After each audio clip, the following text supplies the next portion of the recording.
Good morning students. आज हम बात करेंगे survey of the selected area village mapping के बारे में, जो कि आपके आईएनसी के अकॉर्डिंग लॉग बुक में दिए हुए टॉपिक्स हैं। तो कम से कम 20 से 25 टॉपिक के बारे में हम आज इस वीडियो में बात करेंगे। हम स्टार्ट करेंगे इसके इंडेक्स से कि कौन कौन से टॉपिक हमने इसमें कवर किए हैं। आप सब लोगों को ये वीडियो लास्ट तक अच्छे से देखनी है। इसमें जो हमने टॉपिक कवर किए हैं उनकी लिस्ट जो है आपका टॉपिक है survey of the selected student area village mapping के बारे में, visiting at the home, developing report के बारे में, preparation of bag technique, equipment care, collecting family information, assessment of environmental sanitation. ये टॉपिक हमने इसमें कवर किए हैं। इसके बाद हमने किए हैं survey of the assessment of need of community. इसके बाद हमने किया है फैमिली हेल्थ असेसमेंट। उसके बाद हमने assessment of infant and assessment of toddler, assessment of child, assessment of adolescence and assessment of adult के बारे में हमने इसमें कवर किया है। आगे हमने इसमें कवर किया है, अब हमने इसमें कवर किया है जिएट्रिक असेसमेंट क्या होता है, आई केयर कैसे करते हैं, क्या होती है, कोल्ड टेम्परेचर कैसे मैनेजमेंट करते हैं, रेफरल सर्विसेज क्या क्या होती हैं। टोटल हमने इतने टॉपिक्स इसमें जो है वो कवर किए हैं। एक एक करके आपको सबको देखना है, सबको पढ़ना है और याद करना है। ये सब आपके प्रैक्टिकल बेस्ड टॉपिक्स हैं। सबसे पहले देखिए हम बात करेंगे इसमें सर्वेक्षण की, सर्वे की। तो ग्राम स्तर पर सर्वेक्षण का उद्देश्य समुदाय की स्वास्थ्य संबंधी आवश्यकताओं को समझना और योजनाबद्ध सेवाएं प्रदान करना होता है। आपको गांव की समस्याओं को समझना है, उनके लिए योजना बनानी है।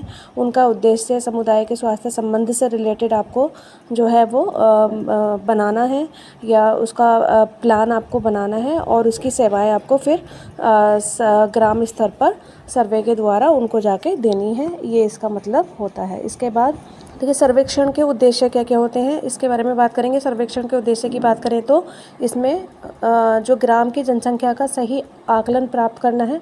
टोटल कितने मेंबर गांव में रहते हैं उसके बारे में आपको सही जानकारी होनी चाहिए। इसके बाद परिवार की सामाजिक, आर्थिक एवं शैक्षिक स्थिति का जायजा आपको लेना है। इसके बाद आपका जो ऑब्जेक्टिव होता है वो स्वास्थ्य सुविधाएं एवं संसाधनों की पहचान करना है। इसके बाद रोग, मृत्यु दर, जन्म दर और अन्य स्वास्थ्य संकेतों का अध्ययन भी आपको इसमें करना है। इसके बाद जोखिम प्राप्त समूहों को, जैसे गर्भवती महिलाएं हैं, बच्चे हैं, बुजुर्ग हैं, उनकी आपको पहचान करनी है और उनकी एक अलग से लिस्ट बनानी है कि सबसे ज़्यादा रोग किन लोगों को हो सकता है, इतनी ऐसी कितनी पॉपुलेशन है आपके गांव में, इसके बारे में आपको पता करना है। इसके बाद सर्वेक्षण में एकत्र की गई जानकारी क्या क्या होनी चाहिए इसके बारे में बात करेंगे। तो आपका मुख्य रूप से परिवार एवं कुल जनसंख्या के बारे में पता होना चाहिए, आयु, लिंग के बारे में आपको पता होना चाहिए, शिक्षा के स्तर के बारे में पता होना चाहिए, व्यवसाय क्या है उनका, आर्थिक स्थिति कैसी है ये भी आपको ऑब्जर्व करना है, पानी का स्रोत एवं स्वास्थ्य की स्थिति कैसी है इसके बारे में आपको देखना है, स्वास्थ्य सुविधाएं जैसे कि आपका CSC, PSC या सब सेंटर, वहाँ पे आंगनवाड़ी अवेलेबल है या नहीं है ये आपको देखना है, प्रमुख बीमारियां एवं मृत्यु के कारण क्या हैं। इसके बाद टीकाकरण संबंधी आपको सारी जानकारी वहाँ से लेनी है, प्रमुख बीमारियां एवं मृत्यु के कारण को आपको जानना है और विशेष समूह गर्भवती होगी या जो आपके नवजात शिशु हैं, विकलांग हैं, बूढ़े हैं, उनके बारे में आपको वहाँ पे सर्वे करके जानकारी लेनी है। इतनी जानकारी आपको जब आप किसी का सर्वे करते हैं तो उस समय पे आपको चाहिए। इसके बाद देखिए इसके बाद बात करेंगे हम मानचित्र के कारण। ठीक है, मानचित्र के चरण, मानचित्र के चरण क्या क्या होते हैं। तो गांव की सीमा का आपको मोटा मोटा नक्शा बनाना है, कितना बड़ा गांव है उसका नक्शा कैसे है। ठीक है, घरों के ब्लॉकों या क्रम संख्या के अनुसार आपको चिन्हित करने हैं। इसके बाद सामुदायिक संस्थाओं जैसे स्कूल, आंगनवाड़ी, मंदिर, पंचायत भवन को आपको दिखाना है कि वो वहाँ पे अवेलेबल है या नहीं है। पानी के स्रोतों को आपको दिखाना है, कुएँ से पीते हैं, नल से पीते हैं, तालाब से पीते हैं या हैंडपम्प से पीते हैं, ये आपको दर्शाना है मानचित्र में।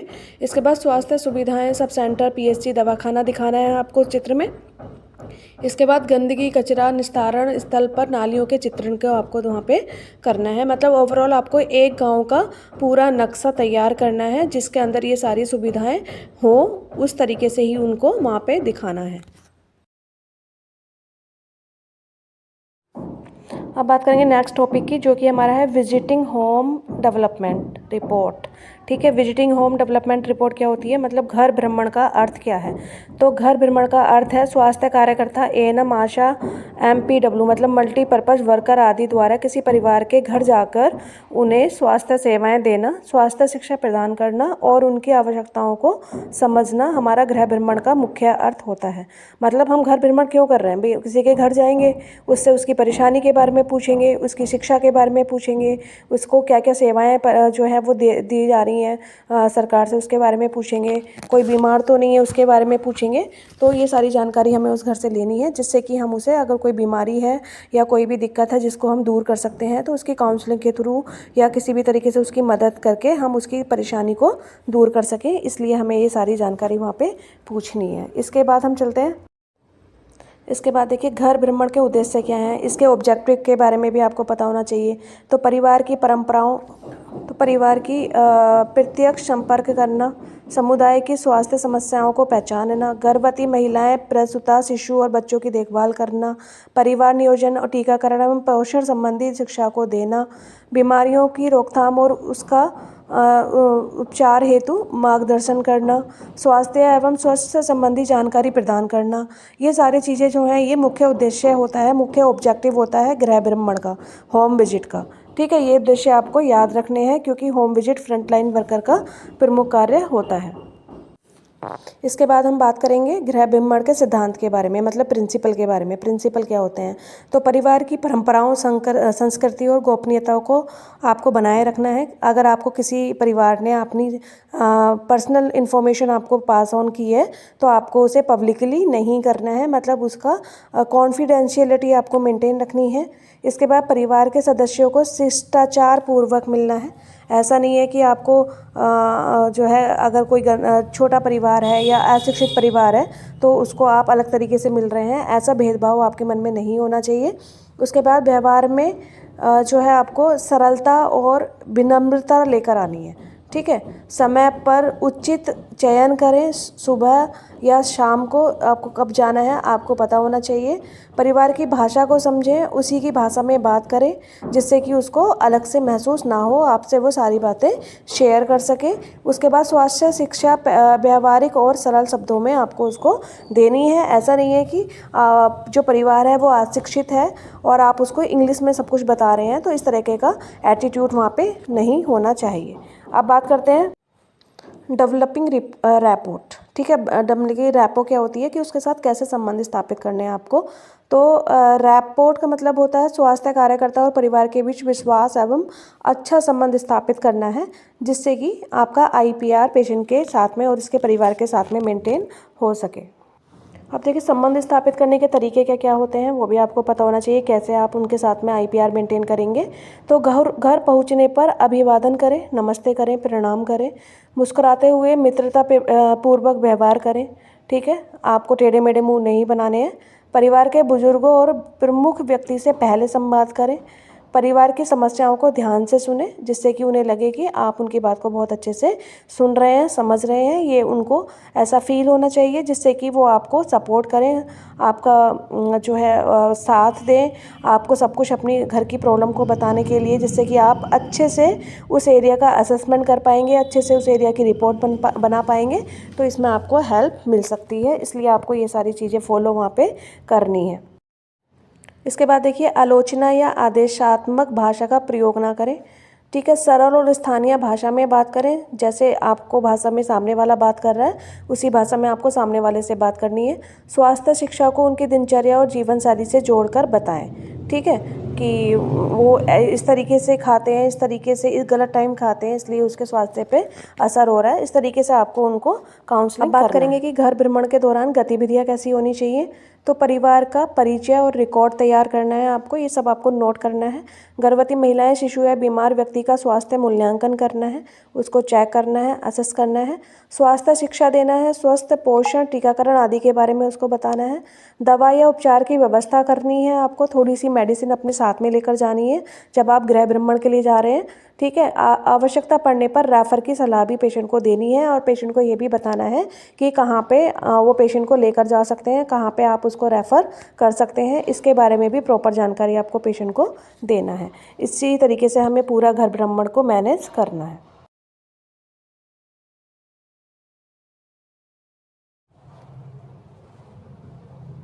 अब बात करेंगे हम प्रिपरेशन ऑफ बैग के बारे में। बैग को प्रिपरेशन कैसे करते हैं, नर्सिंग बैग का उद्देश्य क्या होता है, इसके बारे में पहले बात कर लेते हैं। तो घर घर जाकर आवश्यक स्वास्थ्य सेवाएं प्रदान करना इसका मुख्य उद्देश्य होता है। स्वच्छ और सुरक्षित तरीके से सामग्री का उपयोग करना इसका मुख्य उद्देश्य होता है। संक्रमण से बचाना, सामुदायिक स्वास्थ्य सेवाएं आसानी से पहुंचाना इसका मुख्य उद्देश्य होता है। मतलब कि हमें कम्युनिटी बैग तैयार करना होता है और उस कम्युनिटी बैग में आपको इस तरीके से सामान को सेट करना है जिससे कि आप घर घर जाकर उसकी आवश्यकता के अनुसार सेवाएं प्रदान कर सकें, स्वस्थ और सुरक्षित तरीके से सामग्री का उपयोग कर सकें, ठीक है, संक्रमण से बचाव कर सकें, सामुदायिक स्वास्थ्य सेवाएं आसानी से घर घर पहुंचा सकें। इस तरीके से आपको वो बैग को तैयार करना है। आइए बात करते हैं इसमें हमें किस किस सामग्री की ज़रूरत पड़ने वाली है, कैसी कैसी सामग्री हमें रखनी है, किस किस टाइम पे हमें रखनी है, बैग में किस तरीके से हम रखते हैं। इन सब के बारे में, बैग टेक्निक के बारे में हम इसमें अच्छे से पता करेंगे। प्रिपरेशन कैसे करते हैं बैग का, उसके बारे में जानेंगे। देखिए, हमें जो इसमें सामान रहेगा चाहिए रहेगा बैग बनाने के लिए, नर्सिंग बैग में रखी जाने वाली जो वस्तुएं होती हैं, तो उसमें देखिए साबुन रखना है, नैपकिन रखना है और टॉवल रखना है। इसके बाद आपको जो है वो पेन रखना है, पेंसिल रखनी है, रजिस्टर रखना है, ठीक है, और आपको स्टॉक गन रखनी है, बड़ी घड़ी रखनी है, ठीक है, जिससे कि आप अगर किसी का थर्मामीटर टेम्परेचर चेक कर रहे हैं तो उसका टाइमिंग अच्छे से मैच कर सके। थर्मामीटर रखना है, ब्लड प्रेशर उपकरण रखने हैं, मतलब बीपी एपरेटस रखना है, स्टेथोस्कोप रखना है, कैंची रखनी है, पिन रखनी है, सेफ्टी पिन रखनी है। अगर किसी को चोट लग गई है तो अगर वहाँ पे आप बैंडेज करते हैं तो सेफ्टी पिन से उसको सिक्योर कर सकें, इसलिए ये सामान आपको बैग में रखने हैं। इसके बाद आपको रखना है, इसके बाद स्वच्छता व संक्रमण रोकथाम सामग्री रखनी है, जैसे डिटोल हुआ, सैवलॉन हुआ, स्प्रिट हुआ, कॉटन गॉज पीस रखने हैं जो स्टराइल होंगे, जो आप स्टराइल करके लेकर जाएंगे, ग्लव्स रखने हैं, मास्क रखना है, पेपर बैग रखना है, कचरा थैली रखनी है। अगर वहाँ पे कोई एनाटॉमिकल या किसी भी प्रकार का हेल्थ से रिलेटेड वेस्ट सिक्रीट हुआ है तो उसको आपको उसमें पैक कर कर लेकर आना है और अपने सेंटर पे आके उसको डिस्कार्ड करना है। इसके बाद देखिए, प्रसूता एवं शिशु देखभाल सामग्री भी आपको रखनी है, जैसे टॉर्च रखनी है, किसी चीज़ का अगर आपको असेसमेंट करना है तो उसके लिए अंधेरा है, कहीं पे रोशनी नहीं है तो टॉर्च आपको रखनी है। नैपथलीन वॉस्क रखना है, फेजेस रखना है, स्टेराइल डिलीवरी किट रखनी है, ठीक है, फोर्सेप्स रखने हैं आपको, ठीक है, और इसके बाद बेबी वेट मशीन रखनी है, टीकाकरण की दवाएं, बीसीजी, ओपीवी, डीपीटी आदि भी आप अभियान में चला सकते हैं। इसके बाद जो रखना है आपको, इसके बाद देखिए आपको दवाएं रखनी है, जैसे ओआरएस पाउडर रखना है, आयरन फोलिक एसिड टैबलेट रखनी है, कैल्शियम टैबलेट रखनी है, विटामिन ए सिरप रखना है, पेन किलर एंटीसेप्टिक क्रीम रखनी है। तो ये बेसिक जो इमरजेंसी वाली चीज़ें हैं वो आपको अपने बैग में रखनी है। इसके बाद देखिए, नर्सिंग बैग कैसे तैयार करेंगे, इसके नियम के बारे में आपको पता होना चाहिए। तो सभी सामान साफ़ और स्टेराइल होना चाहिए, पहले तो आपको ये इंश्योर करना है। बैग के अलग अलग खानों में सामग्री व्यवस्थित तरीके से रखना चाहिए। उपयोग के बाद सामग्री को दोबारा स्टेराइल करके ही रखना है। ऐसा नहीं है कि आपने यूज़ कर लिया सामान और फिर दोबारा से बैग में उसको रख लिया, नहीं। एक पेशेंट के पास अप्लाई करने के बाद आपको दोबारा से उसको स्टेराइल करना है और उसके बाद दोबारा अपने बैग में उसको प्लेस करना है। बैग को सूखा रखना है, साफ़ रखना है और साफ़ जगह पर, साफ़ सरफेस पे आपको रखना है। घर भ्रमण या ड्यूटी पर जाने से पहले सामग्री को आपको डबल चेक करना है कि आपकी कोई सामग्री छूटी तो नहीं है, चेकलिस्ट के अकॉर्डिंग। इसके लिए आपको एक चेकलिस्ट होना चाहिए कि बैग में क्या क्या होना चाहिए, उसके अकॉर्डिंग आपके पास सामान है या नहीं है ये आपको पता होना चाहिए। इसके बाद देखिए, बैग टेक्निक क्या होती है, बैग टेक्निक के बारे में जानेंगे। तो घर पहुंचकर बैग को साफ जगह पर रखें, हाथ धोकर ही सामान बाहर निकालें, ये आपको मेन याद रखना है। काम पूरा होने के बाद प्रयोग की गई वस्तुओं को अलग रखें। बैग को बंद करने से पहले हाथ को दोबारा धो लें।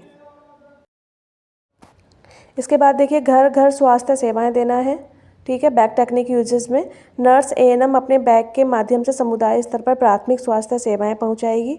साफ सुथरे और सुरक्षित तरीके से काम करना है। संक्रमण से बचाव होता है क्योंकि बैग में सभी सामग्री अच्छा और स्टेराइल रखी जाती है, इसलिए संक्रमण होने के खतरे कम होते हैं।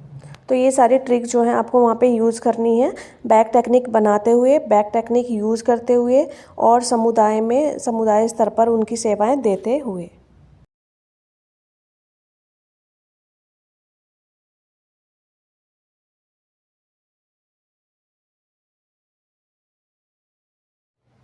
इसके बाद देखिए, आपका होगा तुरंत सेवा उपलब्ध करानी है अगर कहीं पे इमरजेंसी है।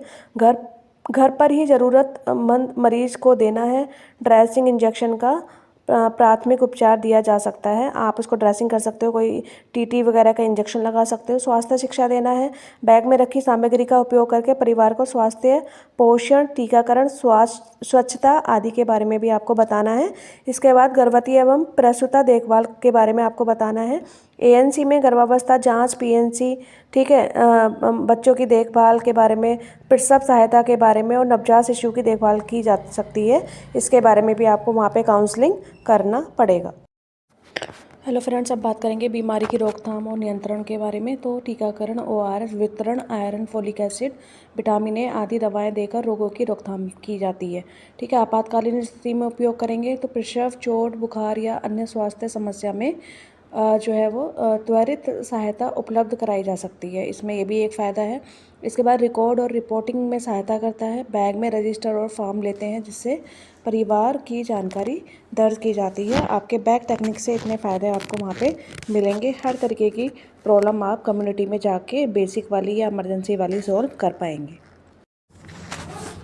देखिए, अब बात करेंगे इक्विपमेंट केयर की। इक्विपमेंट केयर क्या होती है? तो परिभाषा अगर हम इसकी बात करें, स्वास्थ्य सेवाओं में उपयोग किए जाने वाले उपकरणों जैसे कि थर्मामीटर, स्टेथोस्कोप, बीपी मशीन, आपका इंजेक्शन उपकरण, ड्रेसिंग सामग्री आदि की सफाई, संरक्षण करना और उचित रखरखाव को उपकरण की देखभाल करना कहलाते हैं। ये आपकी बेसिक चीज़ें होती हैं जो आपको कम्युनिटी में जाके कोई भी इमरजेंसी के टाइम में ये यूज होने वाली चीज़ें हैं। इनको आपको ऑल टाइम जो है वो प्रिपेयर रखना है, स्टेराइल रखना है, साफ़ रखना है, ताकि जब भी आपको इमरजेंसी पड़े, जब भी आपको ज़रूरत पड़े, आप इसका यूज अच्छे से वहाँ पे कर पाएँ। ठीक, तो इसको हम इक्विपमेंट कहते हैं। आगे हम बात करेंगे उपकरणों की देखभाल के सामान्य सिद्धांत के बारे में। तो साफ़ सफाई, क्लीनिंग, उपयोग के बाद उपकरणों को तुरंत धोकर साफ़ करें। गंदगी या खून लगे उपकरणों को साबुन पानी से धोकर कीटाणुनाशक में डालें। ये आपको मेन उपकरण की देखभाल करना है कि जब भी आप उसको यूज़ करें तो उसको कीटाणुनाशक जो भी आपके पास घोल होगा उसमें अच्छी तरीके से धो लें, साबुन पानी से अच्छी तरीके से धो लें और उनको तुरंत धोकर साफ़ कर लें और बाद में उनको स्टेराइल कर लें, ताकि एक पेशेंट का इन्फेक्शन दूसरे पेशेंट को ना लगे। इसके बाद देखिए, हम जो बात करेंगे वो नियमित जांच, regular checkup, BP machine, stethoscope, thermometer आदि की कार्य क्षमता समय समय पर जांचें। टूटी फूटी या ख़राब सामग्री हो तो उसे बदल दें। ख़राब सामग्री को आपको उसमें नहीं रखना है। इसके बाद देखिए, हम बात करेंगे सही उपयोग की, प्रॉपर हैंडलिंग की। तो उपकरणों को सावधानी से पकड़ें और गिरने से बचाएं। केवल निर्धारित प्रयोजन के लिए ही उपयोग करें, अननेसेसरी उसका उपयोग ना करें। ये आपको जो है प्रॉपर हैंडलिंग करना आना चाहिए। इसके बाद देखिए, हम बात करेंगे कुछ प्रमुख उपकरणों की देखभाल की, जैसे कि थर्मामीटर हुआ, स्टेथोस्कोप हुआ, बीपी मशीन हुआ। तो उपयोग के बाद साबुन पानी से धोकर डिटॉल स्पिरिट से साफ़ कर लें, फिर सुखाकर तब आपको बैग में रखना है। स्टेथोस्कोप, ईयर पीस जो होते हैं जो आप कान में यूज़ करते हैं, और डायफ्राम जो होता है जो आप नियमित रूप से स्पिरिट से साफ़ करना है। आपको धूप में और नमी से बचाना है। ठीक है, धूप से और नमी से बचाना है जिससे कि उसके एलिमेंट्स ख़राब ना हो। इसके बाद बीपी मशीन के कफ को समय समय पर धोएं और साबुन से रबर ट्यूब को भी मरोड़ने से बचाएं, क्योंकि अगर आप उसको मरोड़ोगे, उसको अगर आप क्या कहते हैं फोल्ड करोगे जो ट्यूब होती है, तो उसमें क्रैक्स आ जाएंगे और आपकी ऑक्सीजन प्रॉपर आप जो उसमें इन्फ्लेट करेंगे तो आपका इन्फ्लेशन जो है वो प्रॉपर तरीके से उस ट्यूबिंग के थ्रू कफ में नहीं जा पाएगा, इसलिए आपको उसको ज़्यादा तोड़ना मोड़ना नहीं है। इसके बाद देखिए, हम बात करेंगे इंजेक्शन उपकरण, सिरिंज, सुई की। तो डिस्पोजेबल सिरिंज सुई को उपयोग के बाद सेफ्टी बॉक्स में डालें। जो आपके नॉन डिस्पोजेबल उपकरण हैं उनको स्टेराइल करके पुनः उपयोग करने के लिए आप जो है वो सेफ़ तरीके से डिस्कार्डेड करके और डिसइंफेक्टेंट करके उसको रख लें। देखिए, अब हमारा नेक्स्ट टॉपिक जो रहेगा इसके बाद वो है आपका कलेक्टिंग फैमिली इन्फॉर्मेशन। ठीक है, कलेक्टिंग फैमिली इन्फॉर्मेशन कैसे करना है? तो परिवार से स्वास्थ्य, सामाजिक, आर्थिक और पर्यावरण जानकारी प्राप्त करने की प्रक्रिया को परिवार जानकारी संग्रह या फैमिली इन्फॉर्मेशन कलेक्शन कहते हैं। यह आपको परिवार में जाके करना है।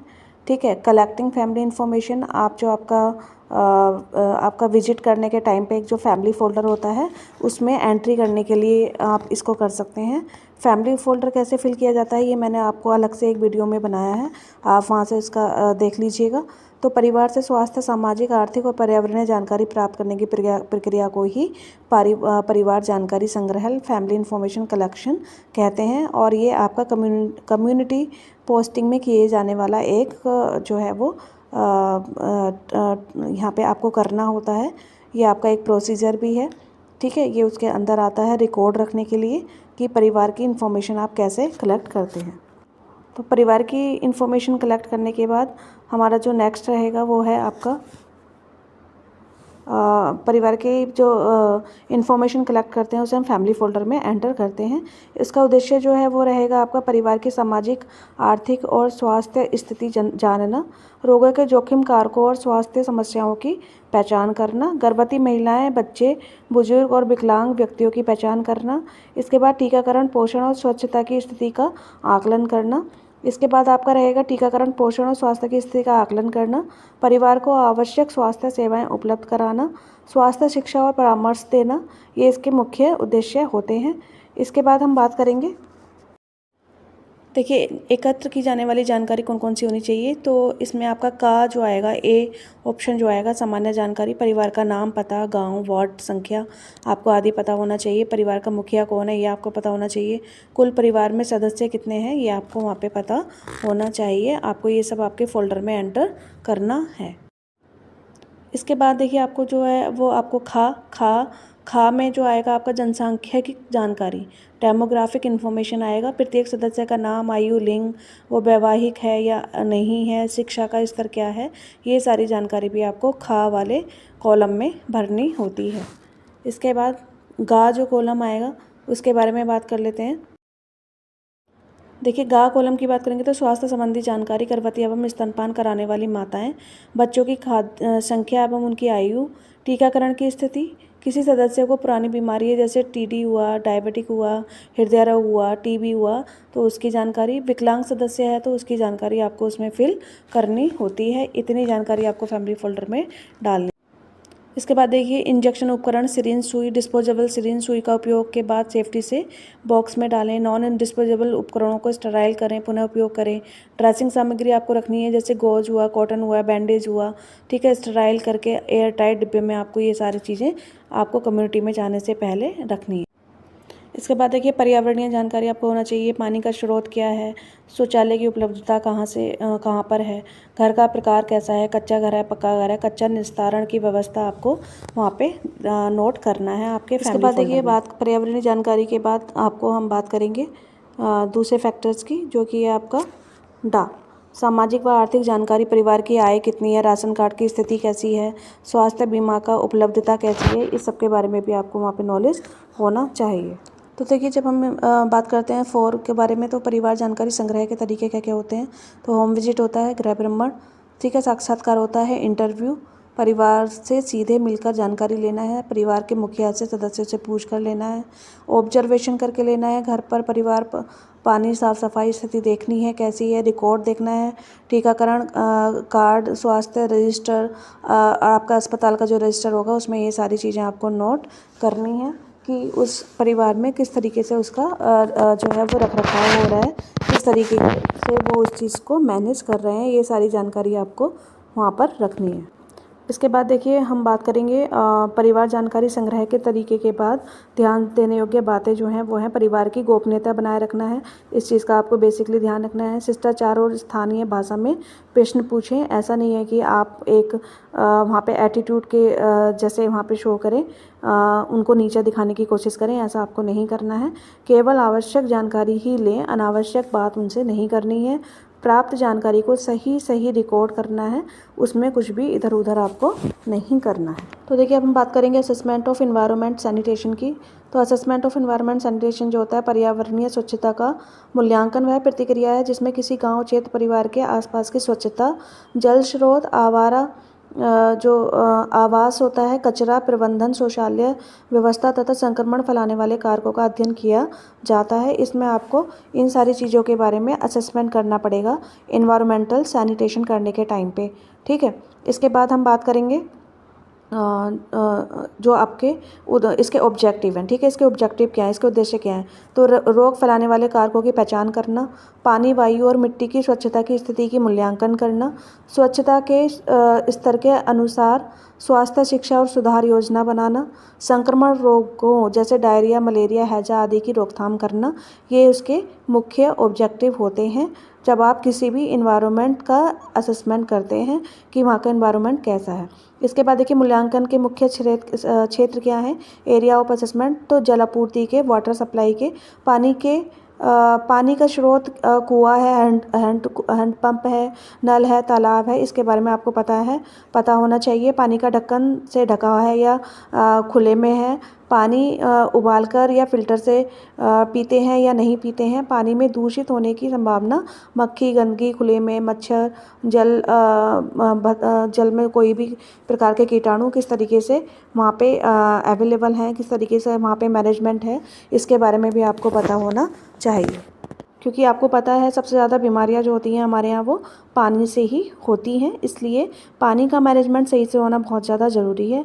इसके बाद बात करेंगे मल निस्तारण एवं शौचालय, एक्सक्रीटा डिस्पोजल।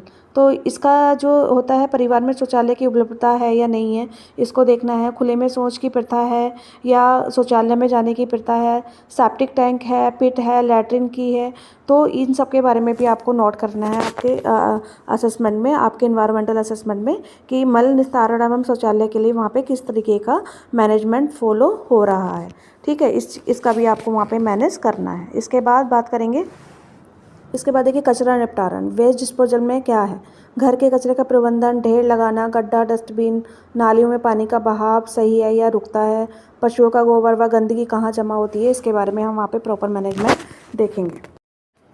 इसके बाद देखिए आवास, हाउसिंग कंडीशन कैसी है, घर का प्रकार कैसा है, कच्चा है, पक्का है, झोपड़ी है, हवादार, खिड़कियाँ, रोशनी और वेंटिलेशन है या नहीं है, रसोई का अलग है या फिर सारे घर में ही रसोई बना रखी है, धुएं का निष्कासन रसोई में कहाँ को है, कहाँ से धुआं निकलता है, इन्फेक्शन तो नहीं क्रिएट होता, इन सब के बारे में भी हम वहाँ पे इन्वायरमेंट में असेसमेंट करेंगे। जो हाउसिंग कंडीशन है, उसके बाद मक्खी मच्छर नियंत्रण कैसा है, तो घर गांव में मक्खियों और मच्छरों की अधिकता, पानी जमा होने के स्थान, जो गमला है, टंकी है, नाली है, वो कैसे हैं, मच्छरदानी स्प्रे तेल का उपयोग हो रहा है या नहीं हो रहा है, ये सारी चीज़ें भी हम वहाँ पे नोट करेंगे। इसके बाद देखिए मक्खी मच्छर नियंत्रण के बाद हम देखेंगे सामुदायिक संस्था, कम्युनिटी फैसिलिटी कैसी हैं, स्कूल, आंगनवाड़ी, पंचायत भवन की स्वच्छता है या नहीं है, सामुदायिक जल स्रोत और हैंडपम्प की स्थिति स्कूल के अंदर अवेलेबिलिटी है या नहीं है, इस चीज़ का भी हम वहाँ पे असेसमेंट करेंगे इन्वायरमेंटल असेसमेंट के टाइम पे। इसके बाद देखिए मेथड्स, मूल्यांकन के तरीके क्या हैं, निरीक्षण, ऑब्जर्वेशन, घर, नाली, पानी का स्रोत देखना है, साक्षात्कार, इंटरव्यू, परिवार, गांव वालों से पूछताछ करनी है, रिकॉर्ड, पंचायत स्वास्थ्य विभाग से रिपोर्ट लेनी है और उसका असेसमेंट आपको करना है। इसके बाद देखिए इसका निष्कर्ष क्या निकलेगा, तो पर्यावरणीय स्वच्छता का मूल्यांकन करने से समुदाय में रोगों के खतरे की पहचान होती है और स्वच्छता सुधार हेतु स्वास्थ्य शिक्षा एवं योजनाएं नई बनाई जाती हैं। उसके आधार पर ये डिस्कशन होता है, ये आपका जो ओवरव्यू निकलता है कि किस टाइप की बीमारियां वहाँ पे होने के चांसेस हैं और वो बीमारियां हो क्यों रही हैं, इसका भी कोज वहाँ से ही निकल कर आता है। इसलिए आपको इन्वायरमेंट सैनिटेशन असेसमेंट करना बहुत ही ज़्यादा कंपलसरी हो जाता है। इसके बाद देखिए हम नया टॉपिक पर बात करेंगे जो कि assessment of need of community, ठीक है। कम्युनिटी में असेसमेंट नीड क्यों ज़रूरी है, तो परिभाषा के बारे में बात करें तो समुदाय की स्वास्थ्य, सामाजिक, आर्थिक एवं पर्यावरणीय समस्याओं की पहचान करने के लिए उनकी आवश्यकताओं के अनुसार स्वास्थ्य सेवाएं और कार्यक्रम उपलब्ध कराने की प्रक्रिया को समुदाय की आवश्यकताओं का मूल्यांकन कहते हैं। तो बेसिकली देखा जाए तो assessment the need of the community आपके समुदाय में सामाजिक, आर्थिक एवं पर्यावरण सामाजिक समस्याओं की पहचान करना और उनकी आवश्यकताओं का आकलन करना और उनके लिए कार्यक्रम का उपलब्ध कराना ही आपके समुदाय की स्वास्थ्य का मूल्यांकन होता है। इसके बाद देखिए इसका ऑब्जेक्टिव जो है समुदाय की वास्तविक स्वास्थ्य आवश्यकताओं को जानना, उपलब्ध संसाधनों और सुविधाओं की जानकारी लेना, उच्च जोखिम वाले समूहों, ठीक है, गर्भवती शिशु, बुजुर्ग, विकलांग की पहचान करना, स्वास्थ्य शिक्षा और कार्यक्रम की योजना को बनाना, इसके बाद स्वास्थ्य सेवाओं की प्राथमिकता तय करना, ये इसके मुख्य उद्देश्य होते हैं। इसके बाद देखिए मूल्यांकन के क्षेत्र में एरिया ऑफ असेसमेंट के क्षेत्र में जनसंख्या एवं जनसांख्यिकी, जिसको हम डेमोग्राफी कहते हैं, कुल जनसंख्या लिंगानुपात आयु अनुसार कितनी है, आयु वर्ग उसका क्या है, जन्म दर, मृत्यु दर, शिशु मृत्यु दर कितनी है, प्रवासी जनसंख्या की स्थिति कैसी है, इसके बारे में भी आपको मूल्यांकन करना है। इसके बाद देखिए हेल्थ स्टेटस, स्वास्थ्य स्थिति, प्रमुख रोगों की स्थिति जैसे टीबी, मलेरिया, डायबिटीज़, पोषण की स्थिति, मातृ एवं शिशु स्वास्थ्य की स्थिति, विकलांग और बुजुर्गों की स्थिति का भी आपको आकलन करना है कम्युनिटी असेसमेंट में। इसके बाद देखिए स्वास्थ्य सेवाएं एवं सुविधाएं क्या क्या होनी चाहिए, health service and facilitate, sub centre, PHC, CHC, anganwadi की उपलब्धता होनी चाहिए, टीकाकरण सेवाएं होनी चाहिए, दवाओं और आपातकालीन सेवाओं की उपलब्धता वहाँ पे अवेलेबिलिटी होनी चाहिए। इतना आपको वहाँ पे मैनेजमेंट कराना है। इसके बाद देखिए पर्यावरण स्थिति कंडीशन कैसी होनी चाहिए, पानी का स्रोत और गुणवत्ता, शौचालय की उपलब्धता, कचरा निपटाना और नालियों की सफाई, मच्छर मक्खी नियंत्रण का भी आपको असेसमेंट करना है कम्युनिटी में। सामाजिक एवं आर्थिक स्थिति कैसी होनी चाहिए, सोशियो इकोनॉमिक कंडीशन, तो परिवार की आय और रोजगार, शिक्षा का स्तर, सामाजिक प्रथाएं और रीति रिवाज, इनके बारे में भी आपको वहाँ पे असेसमेंट करना है। तभी आप एक कम्युनिटी को अच्छा बना सकते हैं जब उनको नॉलेज होगी, तो इसके बिना तो नहीं बना सकते हैं। इसके बाद देखिए देखना है आपको जानकारी एकत्र करने के तरीके क्या हैं, मेथड ऑफ असेसमेंट, तो घर घर जाकर सर्वेक्षण कर हाउस होल्ड सर्विस देकर परिवार की जो स्थिति है उसको जानकारी लेना है। वातावरण जो आपका इंटरव्यू है, साक्षात्कार, ठीक है, इंटरव्यूअर और डिस्कशन करके भी आप ले सकते हैं मुखिया से, ठीक है। इसके बाद ऑब्जर्वेशन करके और रिकॉर्ड आप रिव्यू करके स्वच्छता विभाग, आंगनवाड़ी और पंचायत से आप मालूम कर सकते हैं। समुदाय सहभागिता, कम्युनिटी, जिसको हम पार्टिसिपेशंस जो ले सकते हैं, आप गांव के प्रधान से ले सकते हैं, फोकस कर सकते हैं, ठीक है। जितनी भी गांव से रिलेटेड संस्थाएं हैं उनसे आप इनकी जानकारी आसानी से ले सकते हैं। इसके बाद देखिए इसका जो कंक्लूजन निकलेगा, निष्कर्ष, समुदाय की आवश्यकताओं का मूल्यांकन करने से स्वास्थ्य कार्यकर्ताओं को यह पता चलता है कि कहाँ सबसे ज़्यादा ज़रूरत है और किस क्षेत्र को प्राथमिकता देकर स्वास्थ्य सेवाएं प्रदान करनी चाहिए। मतलब आप इससे ये डिसाइड कर पाएंगे कि आपको सबसे पहले सेवाएं देनी किसको हैं और किसको सबसे ज़्यादा नीड है सेवाओं की। उसके बाद आप अदर पर्सनस को फोकस कर सकते हैं। इसके बाद देखिए बात करते हैं नेक्स्ट टॉपिक की, जो कि है फैमिली हेल्थ असेसमेंट। तो फैमिली हेल्थ असेसमेंट का मतलब है परिवार की स्वास्थ्य स्थिति, आदतें, पर्यावरण और बीमारी की जानकारी लेकर उनके स्वास्थ्य की संपूर्ण जांच करना, ठीक है। तो मुख्य बिंदु जो रहेंगे इसके, वो परिवार की पहचान करना, परिवार का नाम पता, परिवार के सदस्यों की संख्या पता होना चाहिए, जनसांख्यिकी की जानकारी होना चाहिए, आयु, लिंग, शिक्षा, व्यवसाय और वैवाहिक स्थिति के बारे में पता होना चाहिए। इसके बाद देखिए स्वास्थ्य स्थिति, प्रत्येक सदस्य का स्वास्थ्य रिकॉर्ड पता होना चाहिए, गर्भवती महिलाएं, स्तनपान कराने वाली हैं या महिला, बच्चे, बुजुर्ग हैं, ये पता होना चाहिए, टीकाकरण की स्थिति का पता होना चाहिए, पोषण स्थिति, खान पान की आदतें, पोषण स्तर, कुपोषण के लक्षण पता होने चाहिए, बीमारी की स्थिति कैसी है, संक्रमण एवं गैर संक्रामक रोग, विकलांगता है क्या, इसका आपको पता होना चाहिए। इसके बाद देखिए बीमारी की स्थिति, संक्रामक एवं गैर संक्रामक रोग, विकलांगता है, पर्यावरणीय स्थिति, पानी का स्रोत, शौचालय, कचरा निपटान, साफ सफाई के बारे में पता होना चाहिए, स्वास्थ्य सेवाओं का उपयोग किस तरीके से लेना है, अस्पताल, स्वास्थ्य केंद्र पर जाने की आदत, दवाइयों का उपयोग सही तरीके से लेने का उनको आना चाहिए, ये सब आपको उनको बताना है। इसके बाद देखिए पोषण स्थिति, स्तनपान, पूरक आहार, पोषण के लक्षण, सूजन, पीलापन या पतलापन, बालों का झड़ना, ये सब के बारे में पता होना चाहिए। टीकाकरण स्थिति, उम्र अनुसार सभी टीके लगाए जाने का जो है लगे या नहीं लगे हैं, इसका आपको ब्यौरा लेना है। विकासात्मक माइलस्टोन, पलटना, बैठना, चलना, बोलना, जो आपका टोडलर होता है, जो न्यूबॉर्न बेबी होता है, उसमें कौन सी एज में कौन सी एक्टिविटी होती है, ये आपको उनको समझाना है, बताना है। माइलस्टोन के बारे में, बच्चा डेवलपमेंट कैसे करता है, बच्चे का ब्रेन का डेवलपमेंट कैसे होता है, उसकी एक्टिविटी के तौर पर हम कैसा पता करते हैं, ये सारी जानकारी भी आपको वहाँ पर अवेलेबल करानी होगी उनके गार्जियंस को, जिससे कि वो अपने बच्चे का आकलन कर सकें टाइम टू टाइम। इसके बाद देखिए स्वास्थ्य संबंधी समस्याएं व जरूरत के बारे में आपको पता करना है। परिवार की प्रमुख समस्याएं जैसे कुपोषण, एनीमिया, प्रसव सेवाएं, टीकाकरण में कमी, इनका आपको पता करना है। सामाजिक आर्थिक स्थिति के बारे में पता करना है। आय, आवास, सामाजिक सहयोग कैसा है, एएनएम का कार्य जो है वो जानकारी इकट्ठा करना है, परिवार की ज़रूरत की पहचान करना है, स्वास्थ्य शिक्षा देना है, आवश्यकता होने पर पेशेंट को रेफ़र करना है और उसे बताना है कि कहाँ पे उसका इलाज हो सकता है और कहाँ पे उसको रेफ़र करना है, किस तरीके से उसको एम्बुलेंस अरेंज करनी है, कैसे वो वहाँ पे जाएगा, क्या क्या तैयारी करके वो वहाँ पे जाए, इन सब के बारे में प्रॉपर जानकारी एएनएम को वहाँ पर देनी है। अब हम बात करेंगे जो नेक्स्ट टॉपिक है हमारा असेसमेंट ऑफ इन्फेंट का असेसमेंट कैसे करते हैं। तो देखिए एएनएम का आकलन करके उसके विकास, पोषण और स्वास्थ्य स्थिति को समझना ही असेसमेंट ऑफ इन्फेंट कहलाता है। इसके जो शॉर्ट नोट्स बिंदु हैं वो देखिए, पहचान कैसे करनी है, शिशु का नाम, जन्म तिथि, आयु और लिंग से आपको पहचान करनी है। सामान्य रूप से शिशु की चेतना, रोग, गतिविधि, त्वचा का रंग आपको देखना है। शारीरिक जांच में वजन, लंबाई, सिर की परिधि जिसको हम बोलते हैं हेड सर्कमफ्रेंस, और छाती की परिधि, चेस्ट सर्कमफ्रेंस को आपको चेक करना है। ग्रोथ चार्ट से आपको जो शिशु है उसको संतुलित करना है, मतलब ग्रोथ चार्ट की हेल्प से आपको उसको मॉनिटर करना है कि उसकी ग्रोथ कैसी हो रही है। इसके बाद एएनएम शिशु का आकलन करके उसका विकास, पोषण एवं स्वास्थ्य स्थिति को समझती है। ठीक है, मुख्य बिंदु आपसे मैंने अभी डिस्कस कर लिए। इसके बाद देखिए स्वास्थ्य समस्याएं में बुखार चेक करेंगे, दस्त चेक करेंगे, खांसी चेक करेंगे, त्वचा रोग चेक करेंगे, जन्मजात विकार तो नहीं है कोई, ये चेक करेंगे। पर्यावरणीय जांच में आप साफ सफाई, खिलौने की सुरक्षा, परिवार का ध्यान, किस तरीके से परिवार उसका ध्यान रख रहा है, इसके बारे पे देखेंगे। रेफ़र की ज़रूरत है तो यदि कोई गंभीर हालत है, गंभीर सीवियर डिहाइड्रेशन है, सीवियर डायरिया है या कोई कंजेनिटल एब्नॉर्मलिटी है, तो उसके लिए उसको रेफ़र करने के लिए जो है उनके पेरेंट्स को, उनके फैमिली को बताएंगे और उनको काउंसलिंग करेंगे। एएनएम का कार्य जो है वो शिशु के विकास और पोषण की निगरानी करना है, उसका टीकाकरण करना है, माताओं को स्वस्थ शिक्षा देना है, मतलब काउंसलिंग करना है, और ज़रूरत पड़ने पर स्वयं भी वो पेशेंट को रेफ़र कर सकती है। ये इसका मेन कार्य होता है। इसके बाद देखिए हम बात करेंगे असेसमेंट ऑफ टॉडलर की। तो टॉडलर जो होता है वो आपका 3 साल तक का बच्चा कहलाता है टॉडलर।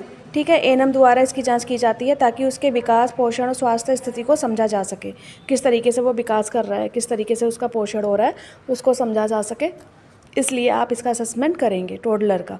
पहचान है इसकी, नाम, आयु, लिंग, परिवार की जानकारी। सामान्य रूप से इसको जो है मुखिया, खेल की क्षमता, ठीक है, और उसका हंसना, त्वचा का रंग, खेलना, उसके ब्रेन का डेवलपमेंट होना, इस चीज़ को देखा जाता है। शारीरिक जांच में वजन, लंबाई, ऊंचाई, सिर की परिधि और छाती की परिधि और दांतों की संख्या को जो है वहाँ पे देखना होता है। और आपको NCHS और WHO से जो चार्ट मिला है, ग्रोथ चार्ट, उससे भी आप उसकी मॉनिटरिंग अच्छे से कर सकते हैं।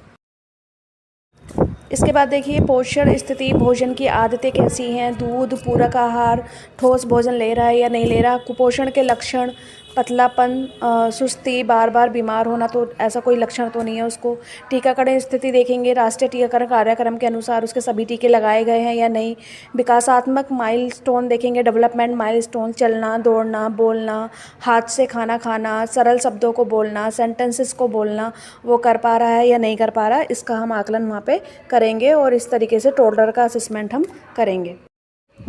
इसके बाद देखिए व्यवहार और मानसिक विकास को चेक करेंगे कि वो जिद तो नहीं करता है, ठीक है, जिद्दी तो नहीं है, सामाजिक व्यवहार कैसा है, माता पिता से लगाव है या नहीं है, इस चीज़ को देखेंगे। स्वास्थ्य समस्याएं देखेंगे, दस्त तो नहीं है, श्वसन संक्रमण तो नहीं है, सांस का कोई संक्रमण तो उसको नहीं है, त्वचा रोग तो नहीं है, दुर्घटना से उसके कोई चोट तो नहीं लग गई है, कोई जोखिम तो नहीं है, इसको देखेंगे। पर्यावरणीय स्थिति को असेस करेंगे, साफ सफाई, खेत का सुरक्षित स्थान, ठीक है, खेल का जो वो खेल है, जो खेल खेलता है वो सुरक्षित है स्थान या नहीं है, माता पिता की देखभाल में है या नहीं है, ये असेस करेंगे। रेफरल की आवश्यकता तो नहीं है, यदि विकास या स्वास्थ्य में देरी समस्या दिखे तो उसको रेफ़र आपको करना है।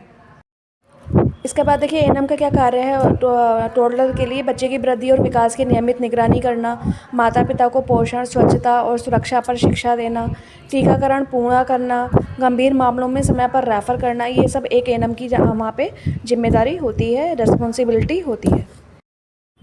इसके बाद देखिए असेसमेंट ऑफ एडोलसेंस क्या होता है, एडोलसेंस का असेसमेंट कैसे करते हैं, इसके बारे में जानकारी लेना है आपको।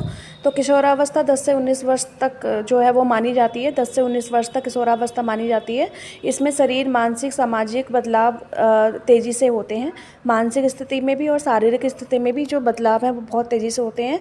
एएनएम का कार्य इस आयु वर्ग के स्वास्थ्य की जांच करना व उसकी देखभाल करना व उसको काउंसलिंग करने का होता है। मुख्य बिंदु इसमें देखेंगे तो आपको नाम, आयु, लिंग, शिक्षा, परिवार से जानकारी लेनी है, शारीरिक वृद्धि देखनी है, ऊंचाई देखना है, वजन देखना है, बीएमआई देखना है पेशेंट का, ठीक है। उसके बाद उसके लक्षण देखने हैं, ठीक है, कि वो किस तरीके के चेंजेस उसके अंदर हो रहे हैं, बॉडी के अंदर, उसके शरीर के अंदर जो है वो कैरेक्टरिस्टिक चेंज हो रहे हैं। Sexual characteristic, secondary sexual characteristics जो होते हैं वो डेवलप हो रहे हैं, नहीं हो रहे हैं, इन सब का भी असेसमेंट आपको वहाँ पे करना है। इसमें हम बात करेंगे असेसमेंट में पोषण स्थिति की, भोजन की आदतें, एनीमिया, कुपोषण, मोटापा, ये सब देखना है आपको। एडोलसेंस में स्वास्थ्य स्थिति को असेस करना है।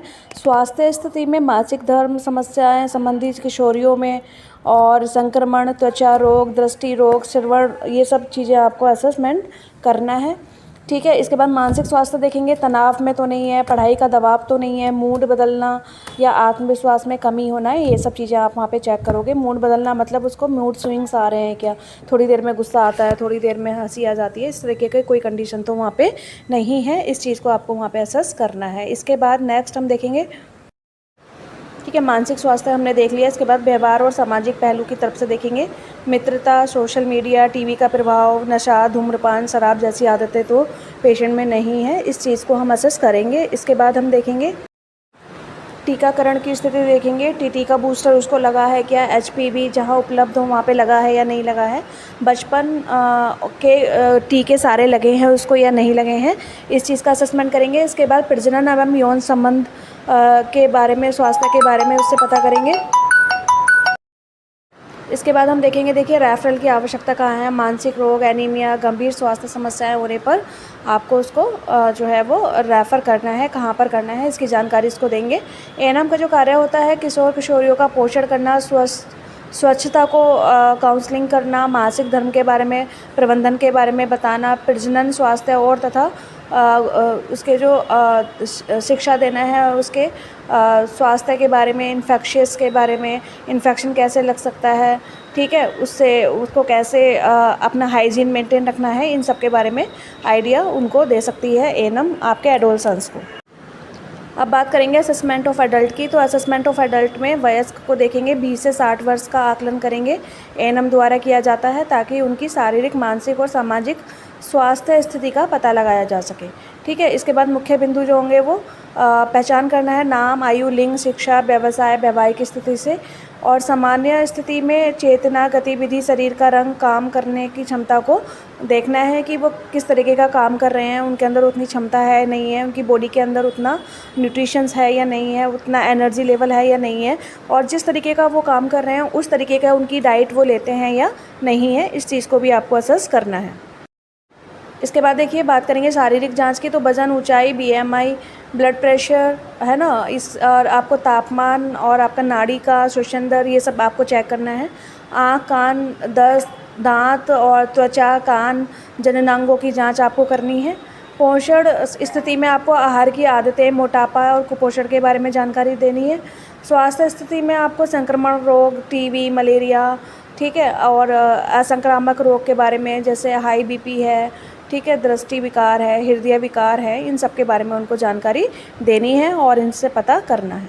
इसके बाद देखिए सामान्य रोग जैसे उच्च रक्तचाप, डायबिटीज़, बीपी, डायबिटीज़, हृदय रोग, कार्डियक प्रॉब्लम, गठिया, अर्थराइटिस, टीबी, कैंसर और श्वसन रोग के बारे में हम जानकारी लेंगे। मानसिक स्वास्थ्य के बारे में देखेंगे, आपका स्मरण शक्ति कैसी है, आपको कोई इंसोम्निया की प्रॉब्लम तो नहीं है, रात को नींद आती है नहीं आती है ना, आपको अल्जाइमर जैसी प्रॉब्लम तो नहीं है, भूलने की बीमारी तो नहीं है, अवसाद तो नहीं है, इसके बारे में देखेंगे। उसके बाद दैनिक क्रियाएँ, एडीएल, खाना, स्नान, कपड़े पहनना, चलना, है ना, शौचालय उपयोग करना, ये सब आप अच्छे से कर पाते हैं या नहीं कर पाते, और किस तरीके का आप कर रहे हैं पैटर्न फॉलो, वो भी आपको जो है वो ऑब्जर्व करना है।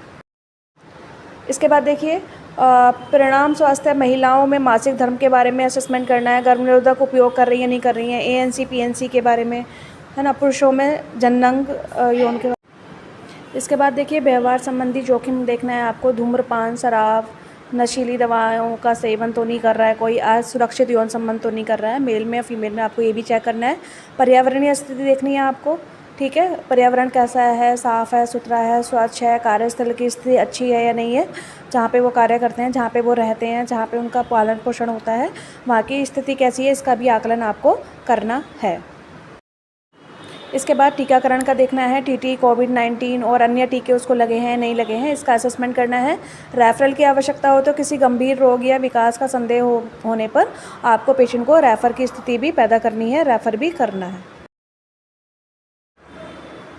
इसके बाद एएनएम का जो कार्य है, वयस्कों को स्वास्थ्य शिक्षा प्रदान करना, पोषण, नशा मुक्ति, स्वच्छता, परिवार नियोजन के बारे में जानकारी देना, स्क्रीनिंग और अर्ली डिटेक्शन करना, HTN, डायबिटीज़ आदि के बारे में उन्हें डिटेल में बताना। मतलब स्क्रीनिंग करना मतलब उनका चेकअप करना कि उनको हाइपरटेंशन तो नहीं है, ठीक है, HTN मतलब हाइपरटेंशन, और डायबिटीज़ तो नहीं है, टीबी तो नहीं है, इन सब का उनका स्क्रीनिंग करना, उनकी मोटी मोटी जाँच करना और उसको आइडेंटिफाई करना। अगर उसको ऐसे कोई लक्षण आ रहे हैं तो उनको आइडेंटिफाई करना है। इसको आप लक्षणों के आधार पे भी कर सकते हैं और आपको जो गवर्नमेंट द्वारा किट प्रदान की गई होती है उसके द्वारा भी आप इसका परीक्षण आराम से कर सकते हैं। ज़रूरत पड़ने पर रेफ़र भी आपको पेशेंट को करना है। इसके बाद देखिए जीएट्रिक असेसमेंट क्या होता है। जीएट्रिक असेसमेंट के बारे में बात कर लेते हैं। तो वृद्धावस्था, जो 60 वर्ष से अधिक वाले जो आदमी होते हैं, जो व्यक्ति होते हैं, मानस होते हैं, उनको हम जीएट्रिक बोलते हैं। तो इसको जीएट्रिक असेसमेंट में मानसिक और सामाजिक बदलाव होते हैं। एएनएम वृद्धों का आकलन, तो इन सब चीज़ों से इसकी पहचान करनी है। शारीरिक जांच में उसका ऊंचाई देखनी है, पोलर पास्चर देखना है, बीएमआई देखना है, बीपी देखना है, नाड़ी देखनी है, रेस्पिरेशन देखना है, दृष्टि दोष देखना है, श्रवण, दांत, त्वचा, जोड़ों का दर्द वगैरह, जोड़ों की जांच वगैरह, ये सारी जांचें आपको जीएट्रिक वाले पेशेंट की करनी है। उसके बाद पोषण की स्थिति आपको जांच करनी है कि पर्याप्त भोजन ले रही है या नहीं ले रही, दांतों की स्थिति कैसी है, कुपोषण कैसा है, वजन घट रहा है या बढ़ रहा है, इसके बारे में आपको असेसमेंट करना है। दवाइयों का उपयोग के बारे में करना है, कौन सी दवाएं नियमित ले रहे हैं, कौन सी दवाई नहीं ले रहे हैं, इसके बारे में आपको जानकारी करनी है। इसके बाद व्यवहार एवं सामाजिक स्थिति के बारे में अवलोकन करना है। अकेलापन है, परिवार का सहयोग है, आर्थिक समस्या है या नहीं है, इसके बारे में भी आपका अवलोकन करना है। पर्यावरणीय स्थिति देखनी है, घर में सुरक्षा है, फिसलन तो नहीं है, रोशनी, शौचालय प्रॉपर है या नहीं है, सहायक उपकरण है, चश्मा, बैसाखी वगैरह अवेलेबल है या नहीं है। जीएट्रिक पेशेंट के लिए आपको ये सब देखना है। रेफ़र की आवश्यकता होगी अगर कोई उन्हें गंभीर बीमारी है या मानसिक कोई विकार है तो उसके लिए आपको रेफ़र का भी उनको काउंसलिंग करनी है, कहाँ पर वो जाके इसका ट्रीटमेंट ले सकते हैं, ये जानकारी उनको करनी है। इसके बाद देखिए एएनएम के कार्य जो होते हैं वृद्धों के लिए, स्वास्थ्य शिक्षा, संतुलित आहार, व्यायाम, दवा पालन, गिरने से बचना, ये सब इसमें आते हैं। रोगों की जल्दी पहचान व स्क्रीनिंग करना जो है वो एएनएम का कार्य होता है। परिवार को वृद्धों की देखभाल के बारे में शिक्षित करना, ज़रूरत पड़ने पर रेफ़र करना, ये सारी चीज़ें एएनएम द्वारा की जाती हैं। इसके बाद देखिए बात करेंगे आई केयर के बारे में। आई केयर क्या होती है?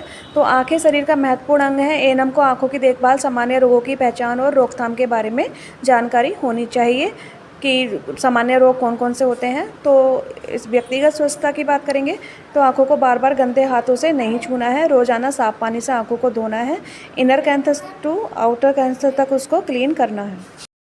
इसमें देखिए पोषण में विटामिन ए से भरपूर आहार ले रही है नहीं ले रही है, हरी सब्जियां, गाजर, दूध, अंडा, मछली वगैरह खाती है नहीं खाते हैं, ठीक है। बच्चों में विटामिन ए ड्रॉप सही कार्यक्रम के अनुसार पिलाया जाता है या नहीं पिलाया जाता है, डाला जाता है या नहीं डाला जाता है। सामान्य आँख रोगों की रोकथाम जो है कंजक्टिवाइटिस, ट्रैकोमा, सूखी आँख, रतौंधी, ये सब पे जो है वो ऐसी कोई बीमारी तो के लक्षण तो पेशेंट में नहीं है, ये आपको असेसमेंट करना है, समय पर इसका पहचान करना है और उसका इलाज कराना है और ज़रूरत पड़ने पर उसको रेफ़र भी करना है। इसके बाद देखिए दृष्टि जांच, स्क्रीनिंग, बच्चों में दृष्टि की जांच करनी है, स्कूल हेल्थ प्रोग्राम करने हैं, बुजुर्गों में मोतियाबिंद, ग्लूकोमा की पहचान करनी है, टीकाकरण करना है जिसमें खसरा, मीजल्स, रूबेला आदि टीके से बचने के अंधतर जो है वो रोकी जा सकती है। मतलब उसको ये टीके लगवाने हैं बचपन में जिससे कि आगे जाके उसको अंधेपन का रोग या दृष्टि विकार ना हो। देखिए एएनएम का जो कार्य होगा सामुदायिक स्तर पर नेत्र स्वास्थ्य शिक्षा देने का काम होता है एएनएम का। बच्चों को विटामिन ए की खुराक दिलवाना, दृष्टि स्क्रीनिंग करना, गंभीर मामलों में जो है वो रेफ़र करना पेशेंट को, ये एएनएम का मुख्य काम होता है। इसके बाद देखिए बात करेंगे कोल्ड स्पंज की। कोल्ड स्पंज क्या होता है? परिभाषा ठंडे पानी से गीले स्पंज या कपड़े द्वारा शरीर को पोंछना ताकि शरीर का तापमान कम किया जा सके, उसी को कोल्ड स्पंज कहते हैं। इसका जो उद्देश्य होता है, पर्पज़ होता है, वो तेज़ बुखार को, जो हाई फीवर होता है, उसके तापमान को कम करना, रोगी को आराम और ताजगी देना, दवा एंटीपायरेटिक के साथ सहायता उपचार करना, इसका मेन काम होता है। इसके बाद देखिए इसमें सामग्री क्या क्या चाहिए। ठंडा पानी चाहिए, साधारण या बर्फ़ वाला, बर्तन चाहिए, स्पंज चाहिए, तौलिया चाहिए, कपड़ा चाहिए और थर्मामीटर आपको चाहिए होता है पानी का टेम्परेचर नापने के लिए। इसके बाद देखिए इसकी स्थिति की जांच करनी है। प्रोसीजर क्या है, तो रोगी को जो है आरामदायक स्थिति प्रदान करना है। पहले तापमान जाँचें उसका, पहले तौलिया स्पंज को ठंडे पानी से भिगोएं, निचोड़ें, शरीर को धीरे धीरे पोंछें, विशेषकर माथा, गर्दन, बगल, हाथ पांव और जांघों के बीच में आपको पोंछना है। बार बार पानी बदलते रहना है। रोगी को जो है वो कपड़े जो हैं वो ड्राई रखने हैं, इन्फेक्शन फ्री रखने हैं। कपड़े नहीं होने चाहिए रोगी पे जब आप पोंछ रहे हैं, कपड़े के ऊपर से आपको नहीं पोंछना है। 15 से 20 मिनट तक का तापमान कम होने तक प्रक्रिया को जारी रखना है। मतलब जब तक आपका टेम्परेचर मेंटेन नहीं होता तब तक इस क्रिया को आपको करते रहना है। अंत में तापमान पुनः जांचना है, कम हुआ है या नहीं हुआ है। अब बात करेंगे सावधानियों के बारे में। तो बहुत ठंडा पानी नहीं लेना है, लंबे समय तक उसका उपयोग नहीं करना है। छोटे बच्चों और बुजुर्गों में सावधानी रखनी है। रोगी को ठंडी हवा से बचाना है। रोगी की असुविधा पर तुरंत रोकना है। अगर उसको अनकंफर्टेबल लग रहा हो तो उस प्रोसीजर को आगे कंटिन्यू फॉलो नहीं करना है। एएनएम का जो कार्य होता है, बुखार में कोल्ड स्पंज देना होता है, तापमान की निगरानी करना होता है, दवा के साथ सहयोग देकर करना होता है। यदि रोगी की स्थिति गंभीर हो तो रोगी को रेफर करना है।